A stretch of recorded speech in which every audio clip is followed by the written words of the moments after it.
My 2 cents, motherfucker. What up, y'all? DCFAYGOGUY. So, what if the Amazing Jeckel Brothers was 2 albums instead of one? This is a response to Don Chaos. He put the video up on Carnival Spirits to start a series of what ifs, which is fucking awesome. Because actually, I did a video last year for kind of the same thing. It was what if Twisted never signed to Psychopathic. And, that was kind of a series of videos I was also thinking about doing as well. It never really took off. I didn't get behind it and really push it. But I have had other ideas of what ifs to put out there. So I love that Don Chaos has entered kind of the same kind of train of thought. And hopefully his takes off. If not, maybe I can revisit mine and get it to take off. Who fucking knows? Regardless, this is a my 2 cents response because he has started it and a couple people have even responded to it.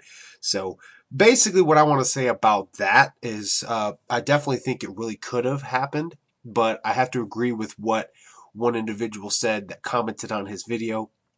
They said that they probably were planning to, but like in the seminar, the 2002 Gathering of the Juggalos seminar where they unveiled the Wraith, Jay said any ideas they had, like big time ideas for albums, for Joker cards, they basically said, let's save that for the 6th. And if you look at the Wraith, obviously you had Shangri-La and Hell's Pit.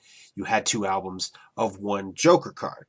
So I think obviously that was probably something that was in planning. Another comment that was made that I had no idea of was apparently there was a cassette for the Mr. Johnson's Head remix, and in it it actually said it was taken from the forthcoming double LP album.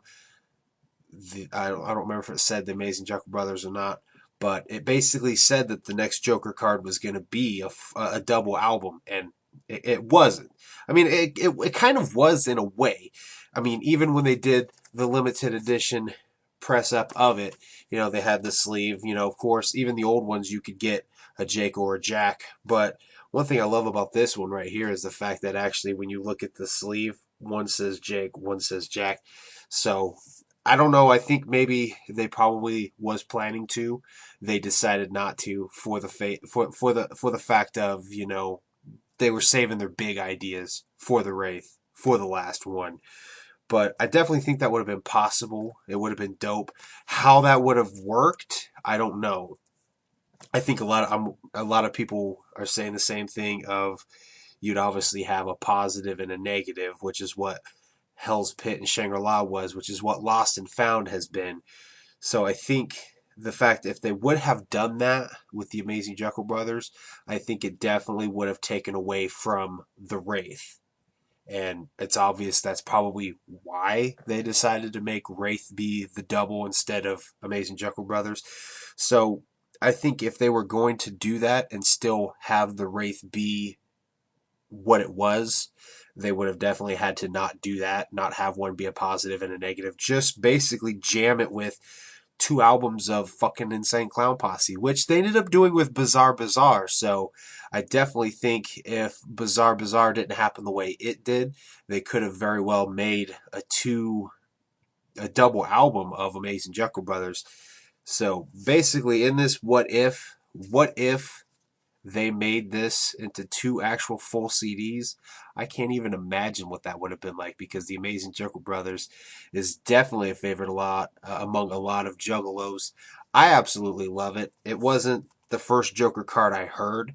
It wasn't the first one I fell in love with, but it definitely instantly became a favorite after I started listening to Insane Clown Posse. Obviously, it had to become a favorite.